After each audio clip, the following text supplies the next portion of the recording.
প্রিয় বন্ধুরা আমার, আপনারা সবাই কেমন আছেন?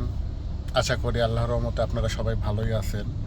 গতকাল রাত্রে 1:30টার থেকে মুষলধারে বৃষ্টি হয়েছে একটানা, সকাল 7টা 15 মিনিট পর্যন্ত, এবং দেখতেই পাচ্ছেন হাতের ঝিলে কি পরিমাণ পানি হয়েছে।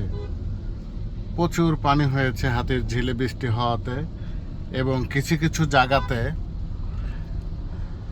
অনেক পানি জমে গেছে। যাই হোক বন্ধুরা, দেখতেই পাচ্ছেন গাছপালাগুলো কত সুন্দর পরিষ্কার হয়ে গেছে, একদম বৃষ্টির পানিতে ধুয়ে যে ময়লাগুলো ছিল, ধুলাবালিগুলো ছিল, পরিষ্কার হয়ে গেছে। যাই হোক বন্ধুরা, ভালো থাকবেন, আশা করি সবাই সুস্থ থাকবেন।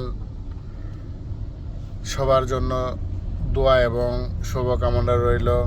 আল্লাহ হাফেজ।